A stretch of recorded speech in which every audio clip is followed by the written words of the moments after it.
Hello and welcome to a rather blustery remove before launch. And this is mainly going to consist of me having a bad hair day. I have donned my dodgy chest rug to try and block out the wind noise, so hopefully it's going to work. Anyway, this video is what I am calling the good, the bad and the ugly of my Civic Type R. Now the reason I've done this video is I've had it about 8 months now, and I've had it through the winter, the spring, the summer, and now getting into the autumn, hence the weather. And I really wanted to give you guys an overview on what life's been like living with it.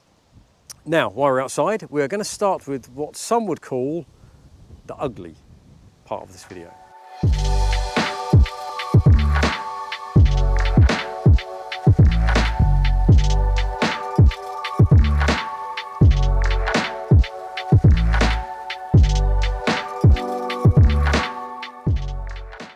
Let's face it, it's not the best looking car. In the car magazines, it always photographs a bit poorly. It always looks a bit like, I don't know, just stuff's been thrown at it and chucked on it, almost like stuck on it for the sake of it.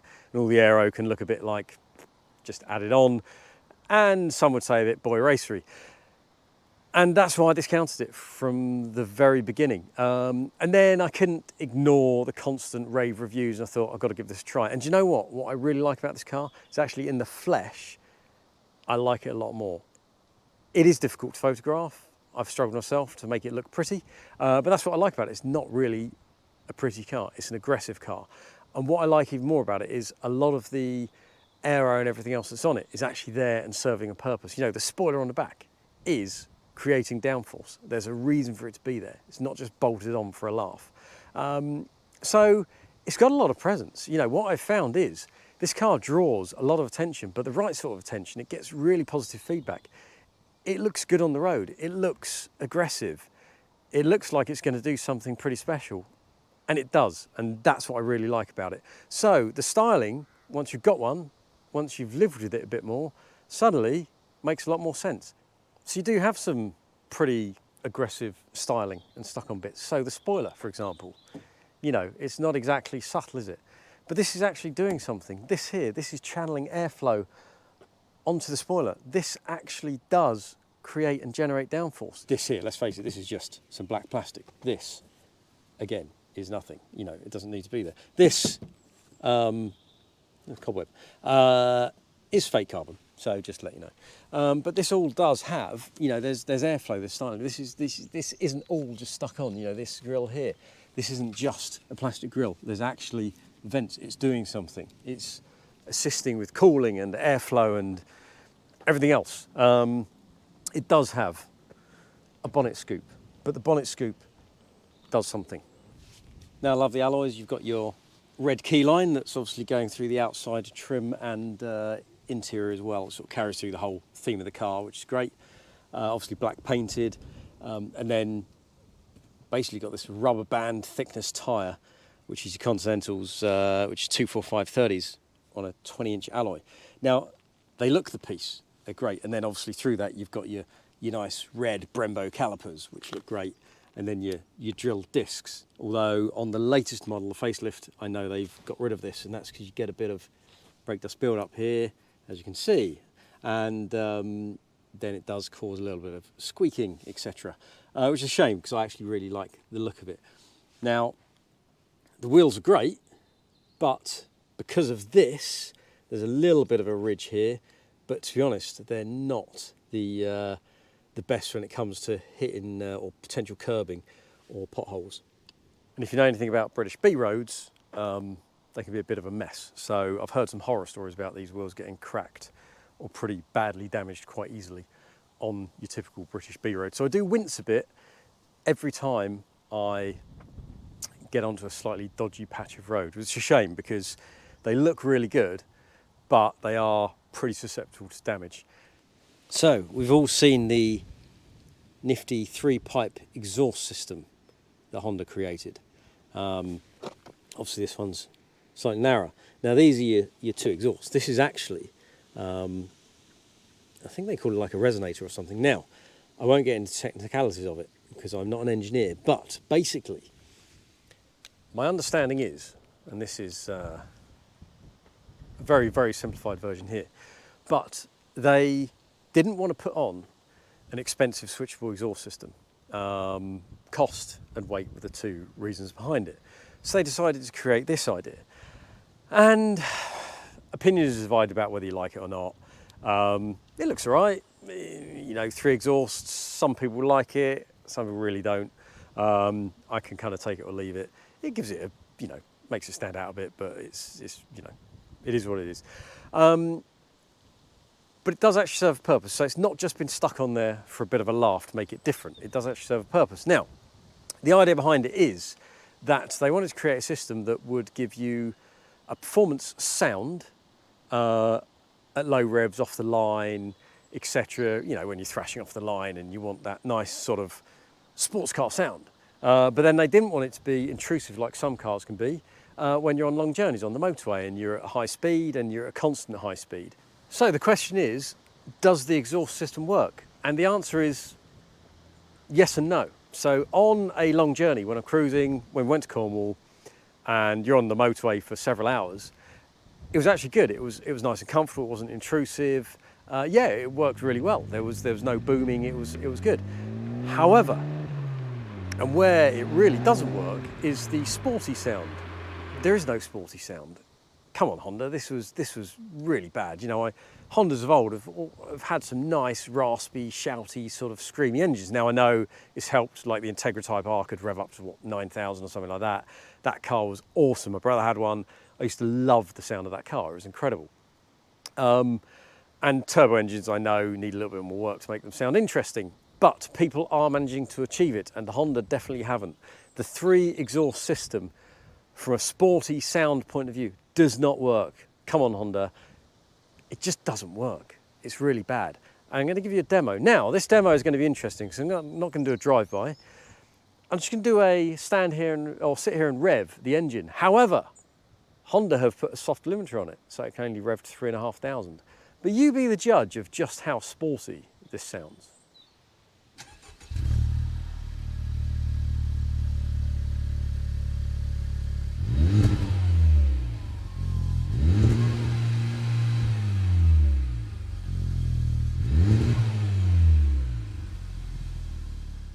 Yeah, it wasn't great, was it? It's like a Dyson vacuum cleaner, pretty much.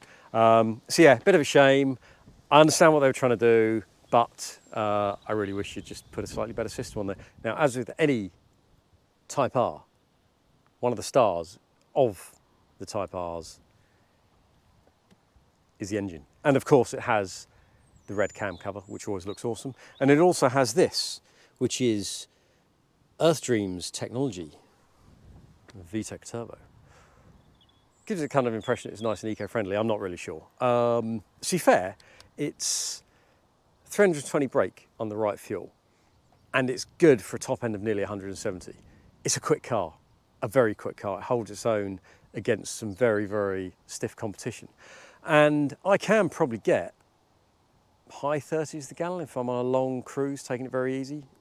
I generally average probably more like 34 to the gallon. But if you thrash it, yeah, if you're going for a big road thrash, it's not that economical. But anyway, that aside, what is really, really, really impressive about this car is just how strong it is. It revs as well. So for a turbo engine, it revs all the way up to the 7,000 red line. It pulls really keenly. I've driven other turbo engines, 2-litre turbos, etc., and you know, they can feel a bit like lazy sometimes. It's got a bit of lag low down, but once that kicks in, it's got a really, really good power band all the way through to the red line. So it does, in typical Honda fashion, like to be revved. And it is such a strong engine, and matched for the gearbox it's got, is superb. It's absolutely superb. It's such a strong engine. And put it into plus R mode, and it's hilarious. It's so aggressive. In a good way. It's just such a fun engine. I do love the fact that it likes to be revved. It's awesome. It's such an awesome, strong, powerful engine. So that's the outside. You know, styling divides opinion. You've got your own taste. You've got to make your own decision on that. I like it, doesn't mean you have to. But let's look at the interior. And it is typical Honda Civic Type R interior. Now, the star for me, the absolute star of this interior, are the seats. These are epic. You've got your usual sort of red suede finish. It just carries the theme through. If you look at the rest of the interior, you've got the red highlights, even on the steering wheel, etc., around the dash. And yes, more fake carbon. But anyway, the seats are incredible. They are just massively supportive, really comfortable on a long journey, very good. For the couple of little laps I did do around the track, very supportive for what they are. Really, really just awesome. Now, having said that, the slight drawback on this is that the high side bolsters here and here are great. They look really good. They feel really comfortable. They're really superbly comfortable and supportive. But this is always the thing that winds me up is, now this car has only done 12,000 miles. And here there is already signs, and I am extremely careful getting in out, but there's already signs here of this starting to rub. And that's the thing, if you find a higher mileage, whether it be this Civic or other Civics or anything Type R basically with these seats, they always get trashed. It's such a shame. I don't know what you can do about it. There's no real easy way of getting in and out. I put the seat back, I try and fall over it and everything. I'm very cautious, and I've seen others where those side bolsters just get absolutely trashed later on, which is a real shame. It's one of the contradictions. They're amazing seats, but they don't wear great because of the material and the design. It is what it is, but I still love them. You know, some of the best seats I've ever had in a car. And there's not like loads of multiple adjustment either. There's actually very little adjustment, but let's jump in. It is just really well designed in this typical Honda. Now you can get into a really good driving position as well in this car. Like I said, the seats are perfect. You can get a really nice, comfortable position with those. Steering wheel's adjustable. You've got, I have found personally, the right level of adjustment to find a very, very good position. All the controls are very clear. You've got good visibility. You've got some huge wing mirrors on this. So yeah, you've got, and all the sort of, you know, overtaking, cars passing detection devices, beeping, flashing, all the rest of it. You know, the usual. It gets a little bit silly sometimes, but generally, yeah, it works really well. Now, this is the GT pack. Most are. And with the GT pack, you've got upgraded stereo, reversing camera, etc. And the upgraded stereo, I think, comes with 10 speakers, and it all sounds very impressive. But I've got to say, a little bit disappointed with the sound system, and I've heard other people criticising it for this as well. You know, 10 speakers, etc., you know, an upgrade, you expect it to be pretty potent. And while it's okay, it's just not rich. It's not got that depth of sound that some systems and some upgrades come with. So it's fine, it's good. I haven't heard what the standard system sounds like, and if this is anything to go by, I'd probably be very disappointed. But it's good. It's good enough, but I would expect it a little bit more for it to be a paid-for upgrade. Which takes me neatly onto our touchscreen system here. Let's see if I can get this working. Okay. So, again, not the best graphics in the world. And, you know, you've got your sat-nav, which is great, works well enough. You know, you've got your various sources for your iPhone and everything else. And it has got, you know, AirPlay, Apple AirPlay, Google, etc., etc. But I have never known a more complicated infotainment system. I can get into most cars, link my phone up via Bluetooth, and have it working pretty much within a couple of minutes, and can find my way around pretty much whatever brand of car I get into. I can get my phone connected, synced up, listening to Spotify, making phone calls or whatever within a couple of minutes. Not this. I can change the screensaver on this. I can upload things. I've got 96 different sources of input. I've got multiple phone type sources. I just want to connect it via Bluetooth. Do you know what? It's so bad that in the end, as you can see here, it's got the charge station here, the wireless charge station, and yet I nearly always find myself plugging in here, simply because it just connects the phone up easily. I don't know what it is. I have heard other people struggling with this. It does work, it's fine, but it's definitely not intuitive, and it's a lot of faff for what it is. So yeah, really, that was just a bit of a letdown. Got to say, Honda. Everything else I can kind of forgive, the graphics and everything else, but that is just a poor setup. And every Type R wouldn't be the same without the aluminium gear knob. Awesome. The gear change is epic. It feels good. You know, you've got again the red stitching here. The aluminium gear knob is synonymous with Type R's, and it always feels brilliant. And the gear change is absolutely epic. Whilst we're down here, we also have your mode changes here. So you've got comfort, sport is your default mode, and then plus R, track mode, or whatever you want to call it. Now, one thing I'm a bit disappointed with, Honda have judged these driving modes perfectly. They've got, you know, comfort's brilliant for just cruising along. Sport is the default mode, it's perfect, it's where I spend probably 70% of my time. And R mode is obviously track, or on that perfect silky smooth road where you can put the hammer down a bit. However, what I'm really disappointed with is they didn't give us a choice.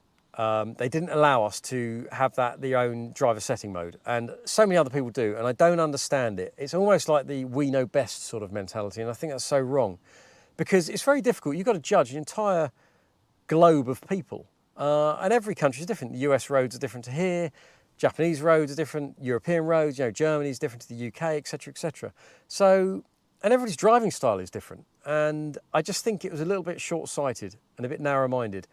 You know, you've given people different mode options, which is great, but to not let them have that final say is silly, because there's certain days on certain roads I would love to take this car out for a proper thrash, and I'd have it in R mode for the throttle, but I would dial down the suspension. And the problem is, see, R mode on certain B roads, you can't, it's just almost undrivable. It's so stiff and so harsh that you can't do it, so you've got to be on the right road. And the problem is you can't often find the right road and the right tarmac to put it into R mode. So I think it's a shame. They should have given us that final choice. And I thought in the 2021 edition, they would do that, and they didn't. And I think that was silly. So Honda, please give drivers a choice in this. So as the sun sets, I'm going to wrap this up. I'm not going to do a lengthy talk about how it drives. I'll ping up a video here, one of my first ones, where I go into detail about that. But to summarise the driving, it's really impressive. The steering, the feedback on it is awesome. The accuracy, just everything about that is incredible. The chassis and suspension setup are brilliant. You know, it's so well judged. It's just awesome. Whether it be on the road or track or whatever, is incredible. The grip levels, particularly in the dry, are just mind-blowing. Considering it's a front-wheel drive car as well, the grip levels are fantastic. And the engine is so strong, and it just pulls really well. And for a turbo engine, I think it's an incredible bit of kit. And that kind of sums the car up. Really, it's just brilliant. Yes, it's got a few issues. It's a little bit too big.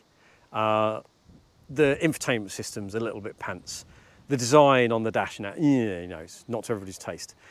But they are minor. They really are minor things, because what you have actually got is an extremely comfortable, practical hot hatch that's really well screwed together. In 8 months of ownership hasn't missed a beat. It's been absolutely epic. And yet it is such a good laugh. It really is. You can have such a good driving experience in this, whether it be thrashing down a B road, round a track or whatever. It's epic. And a couple of journalists in articles I've read have summed it up, which they said it's like a 911 GT3 RS for the hot hatch market. And I couldn't agree more. It is the perfect all-rounder, a car that you could comfortably drive to and from the track, thrash around the track, and it wouldn't miss a beat. And that says it all. And that's it. If you're thinking of getting one, don't hesitate, go and get one. Trust me, you won't regret it. If you're not sure, you can't get over the looks, go and get behind the wheel of one. You'll soon change your mind. It really is that impressive.